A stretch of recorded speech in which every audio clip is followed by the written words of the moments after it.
How are you, James? Hey, I'm doing good. You? It's hot here, but I enjoy the record because I never expect a record like this from you because you are a metalhead and you are involved in so many bands like Vicious Rumors, Destinies, and so on, and also your band HELSTAR. Of What course. was the reason for a record like this? It was actually, it started out as a boredom, kind of a, not even a, not to say a word, a joke, but kind of like, it was during the pandemic. Mhm. And I've been in a worldwide tribute band called Sabbath Judas Sabbath, which you've heard of. And Yeah. when I was doing that 20 years ago, it was cool. It was unique. There wasn't a lot of tribute bands. And Mhm. it became world known. And then here lately in the last, I don't know, 7 years, 8, 10 years, even 10 years back, there's all these tribute bands have started popping up everywhere in Houston and mainly to metal bands. So Mhm. it kind of killed what I was doing because there's like three Judas Priest ones, there's five Dio ones, there's 300 Iron Maiden ones. And it just started getting to the point where I started feeling like, oh, wow, there's just no place for my Sabbath Judas Sabbath anymore at home. Of course, I still like to do it in Europe because they don't Yeah. overkill it over there. Yeah. And I started thinking, well, what kind of tribute can I do that would be different than your typical metal tribute, you Mhm. know? And I always, my darkest, deepest closet passion has always been new wave, dark wave, Mhm. 80s, new wave, goth, and all that stuff. So I just started thinking, you know what? I don't think no one's ever took new wave songs and made them metal. And and I called Larry and I told him, and he says, dude, I'm on it. And the next thing you know, he started sending me Black Celebration, and then he sent Yeah. me Love My Way. And then I started, well, of course, I would go to his house, although we were in lockdown, but we did what Mhm. we had to do and go record the vocals. And he already Mhm. recorded everything, guitars, bass, drums, just, but he has Yeah. a drum Yeah. machine and Yeah. all that. Yeah. And so I started recording vocals, and then he started getting busy with Love Song, and then the next one was the Sisters of Mercy song. So now we had 4 songs complete just Yeah. to record our own entertainment. Like, yeah, this is going to be kind of cool. If maybe we'll put a band together and we'll do this, and who knows when we're going to be able to play again, anyways. Mhm. And the next thing you know, somehow Thomas from Massacre got wind of it and said, "What is this metal wave thing you're doing?" And I said, "Oh, it's what we're doing." And he goes, "Well, let me tell you a story about a band called Atrocity. They Yeah. they did this thing called 80s Weeks, and it was the same kind of thing, but their versions were more industrial, kind of more Nine Ah, Inch Nails. yeah. And I've listened to it, and it's like it's not U.S. power metal, Yeah. Yeah. and so he felt that our versions were like it still represents U.S. power metal, although it's dark. I would say Mhm. it's goth metal, but it's great. I think Yeah. it'll do great, and that's how it happened. But I know also behind the song Black Celebration from Depeche Mode was a funny story because you visit the concert in the 80s, no? Yeah, right. And You was so a metalhead in the Depeche Mode concert, no? exactly, we Yeah. we we actually went to this amusement park. We used to have this amusement park called Astroworld, Mm, and it's Six Flags. So it has all these rides and all this stuff. But mm, during the summer, back in the 80s, they had what's called the summer concert series, and yeah. it was free concerts.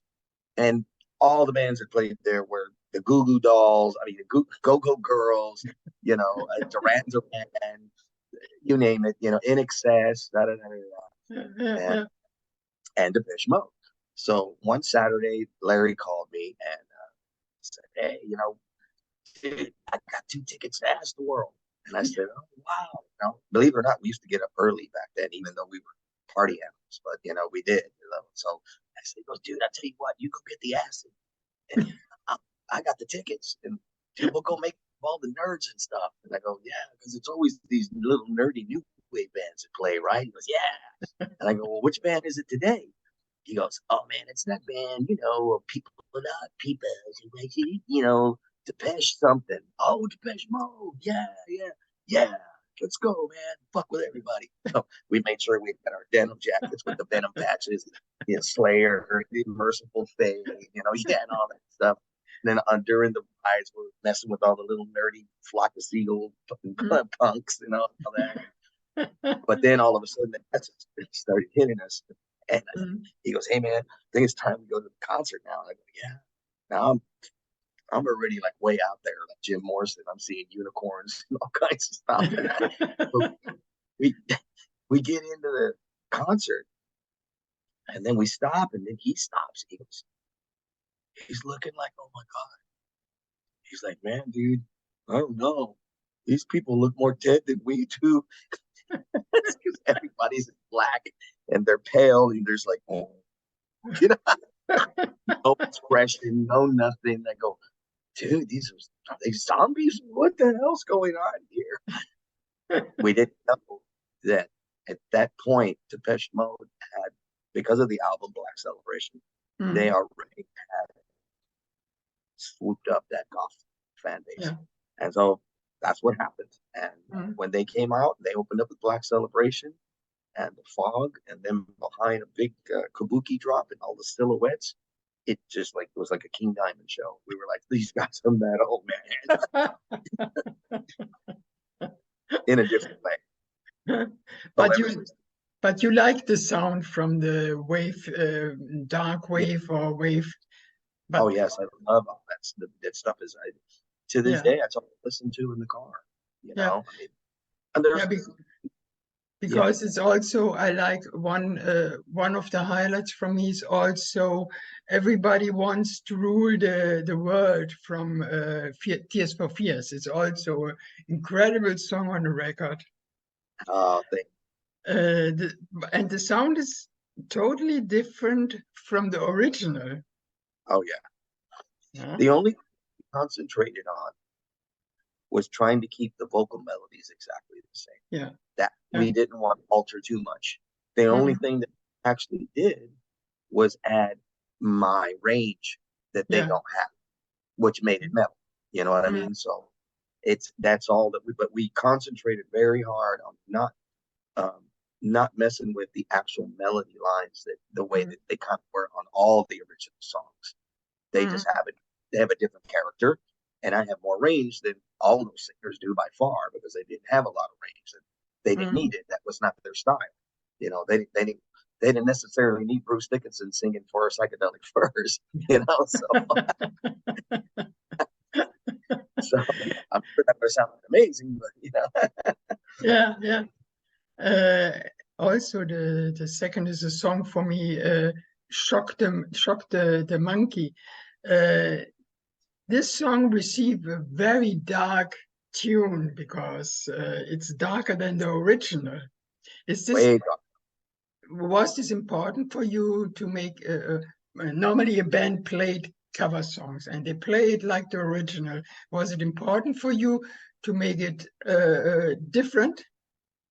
Yes, we wanted to give it a very, very gloomy, very heavy, almost borderline Sabbath kind of feel to it,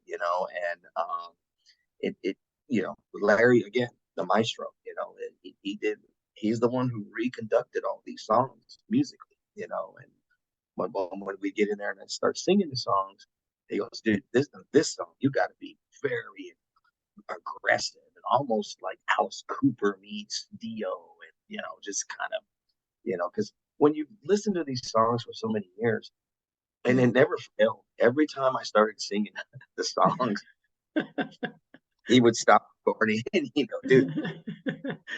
But Larry and you are always working together, no? Yeah, exactly.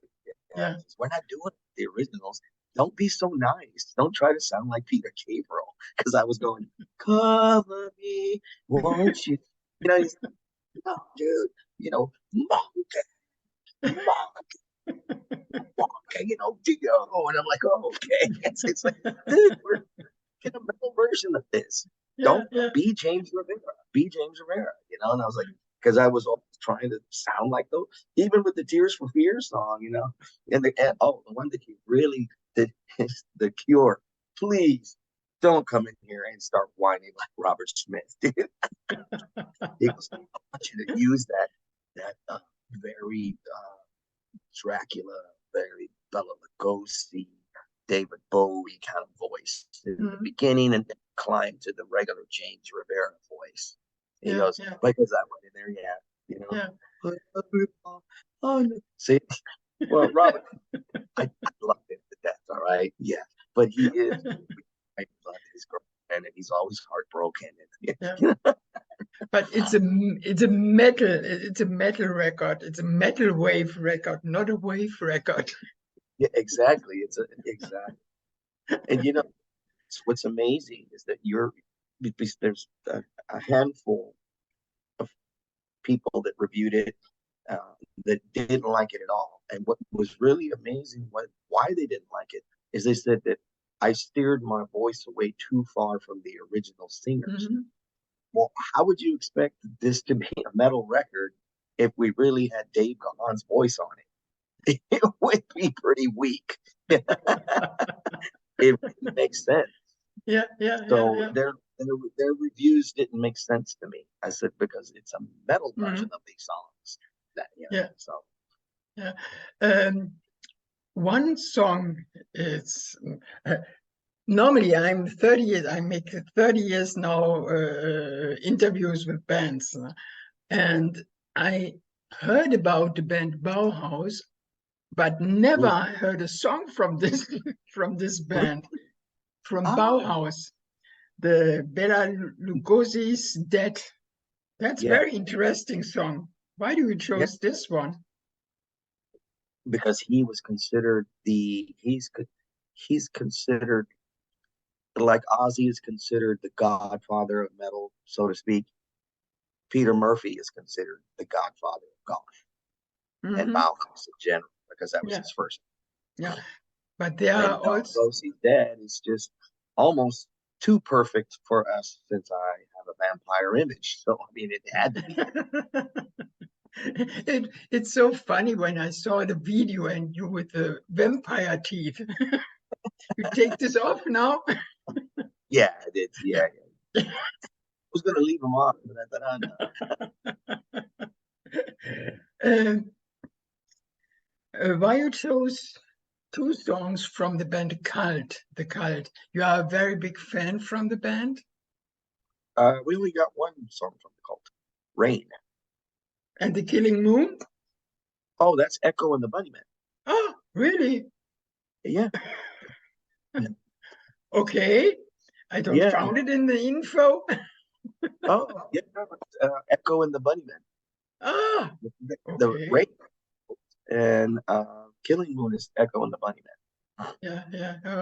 Okay. Yeah, no worries. I'm not so involved in this new wave, in this wave. I know the big bands, but okay. Yeah. Echo and the Bunnymen never really, I don't even think they hit psychedelic first status, you know. So just like every genre of music, there's levels of success. You've got Metallica and Iron Maiden, and then you've got Testament, Exodus, and you know, and then you got Destruction and Creator, and then you got Hellstar and Sanctuaries and Forbiddens, and then you got Omens, and then it's the same with New Wave. So you got Duran Duran, Depeche Mode, and then and then you had Psychedelic Furs and oh yeah, Tears for Fears is at the top too, and then you had the Echo and the Bunnymen was probably at the Hellstar level of New Wave. Right, exactly. But they did play some big places. They had some big hits on the radio. I think the hits bigger over here in America than they did in Europe. Yeah, because that's the reason I don't know the band. Yeah, see, that makes sense. They had success here. Yeah. They didn't have much success in Europe. You have one song from Peter Gabriel, no? on the Yeah, record. Shock the Monkey we Yeah, talked yeah. about. But that's not new wave, no? No, it really isn't. I think the reason why Larry did it was just because we just remember it as being one of the biggest videos that we used to see all the time, and you know, it wasn't really new wave, but it was just because it came out in that time period of the 80s, you know. Yeah, yeah. Because But it's a great song. yeah, It's a it great is. song. Yeah, it is. How are the reaction now? You as a metal singer comes around the corner with a new wave record, James Rivera's Metal Wave. How was the reaction from the fans? Oh, the fan. Mm. There hasn't been any fans that hated it. Most of the fans love it. Mm-hmm. It's the press people. It, like I said, they either fall in the category like you, or they really absolutely just love it to death. Go, oh, this is just brilliant. Yeah. The label, and everybody at the label thinks it's brilliant. And then there's that people like, what is this bullshit? You know, nah. Not the James. It's not the James Rivera I know. Why would he do something like this? Yeah. And there's two or three of those. But the other reviews are like, this could have been a really great record, but he didn't sound like the original singers. That's what I'm disappointed about. So I'm like, it's not supposed to sound like the original singers. It's a metal. Yeah, It's Rob Halford and Theo coming in singing these songs. You know, yeah, would you yeah, criticize them for doing it? You know, I mean, yeah, it's maybe they would. They'd be like, I don't know what Rob Halford was thinking, but he could never sound like Dave Gahan. But he wasn't trying to. He was doing it his way, you know. Yeah, it's a totally different record. They are looking always for boxes. Ah, Yeah. James Rivera is a metal singer. He must sing metal. But you like also other music. Yeah, and look what happened to Eric A.K. from Flotsam when he did his country record. I mean, Yeah, people wanted to throw him to the lions, but that's he likes country music. Leave him alone. yeah, yeah, And it sounded amazing.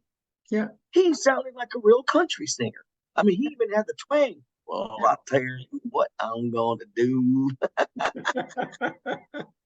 I'll make some barbecue. What are the plans now for you will go on tour with this new songs with Oh, we'd this love to. project? No, no. We have there's some interest in Europe for a couple of like one-off festivals and stuff like Yeah, that. yeah.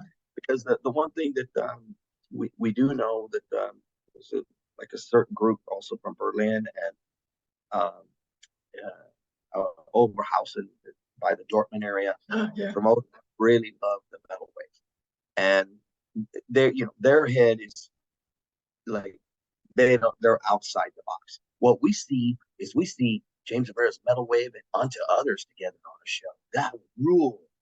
And Mm-hmm. Unto Others loves James Rivera's Metal Wave. Mm-hmm. So Sebastian always comments on all my stuff. He loves the fact that we took these songs and made them, and it is what you call dark gothic metal. It that's the only way to classify it now. Yeah. You know, so Yeah, but you spoke from Oberhausen, Dortmund. That's the part where I come from. yeah, And also, that's very hard because metal is very on yeah, top in very this. important. But the fans that I have in that area have all loved the record. Yeah. The reason why is, oh, here's another. You said how the fans' reactions are. Well, there are metalhead fans of mine. Matter of fact, there's a comment that I wish I could. I'm going to repost it again from this one guy. His name is Fraser, and he's like the number one metalhead since the beginning of time. And every time he's at a show, you can hear his voice because he's out. And then he put a comment out. He got the album, and he goes, "Man, I never knew nothing about this metal wave shit, this new wave shit. I never liked those bands. I always wanted to kick their ass for every song. But man, I really love this. My Mexican Dio hit a home run with this one. I listen to this record now all the time. I love these songs." He goes, "But I'll never like them from the real bands." You know, so Yeah. because in metal, there's metalhead that are coming to the show going, but it's the guy from HELSTAR, so it's got to be good. It can't be horrible. And they get there and go, man, some of those songs I can't remember, but I'll never hear them the same again. But the way you guys did it, man, that is awesome. And on the other hand, we've had some people that come to the show that are kind of a little bit more simple looking, polo shirts, you know, Dockers, and be like, I was never a metalhead, but I had to come see this. It just made me curious because those were my favorite bands when I was growing up. But the way you did them was really good. I still could sing along to the actual way that the songs were. See, and that was the important key of not changing the melody. Because there's nothing wrong. It was a little louder than usual, but it was good. A little louder than usual. That's great. What are your plans now for you for the next time? Do you have any plans with HELSTAR or? Yeah, we're writing a new record now. As a matter of fact, as soon as I get off with you, I go to my study room and I'm actually writing a song tonight. I feel it for some weird reason, and it comes spiritually, and I truly believe that is like I can sit there for a week and try to force myself, and I guarantee you, if it's not there, if I'm not feeling it or I'm not hearing it in my head, I can't even rhyme you and blue. You know what I mean? I'll be like, I'm just stuck.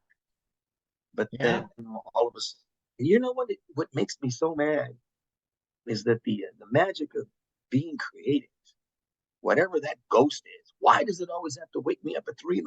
and go, oh, that's it? You know? Oh shit! Where's the tablet? You know, now my sleep's all fucked up for the rest of the night. You know, but that's okay. But I have an idea, no? I better write it before I forget it. You know, Well, now you have a phone. You know, you can dictate it. You know, then you can try to go back to sleep, but it's too late anyways. You know, but that's how it always happens. But if I sit there and I force myself to sit down, go to the desk, and go, all right, I need to write some lyrics. Okay. Can you rhyme I and sky? No. Can you rhyme B and C? No. No. Just give it up. Yeah, you're right. Then throw the tablet back. Okay, James, I look to my clock. I have only 30 minutes with Zoom and it's close to over. I wish you good luck for your project, for your new songs, what you write in the middle of the night. And then when I come over to Germany, maybe we see us once more in person because we met us at a concert from Vicious Rumors for the Warboy tour.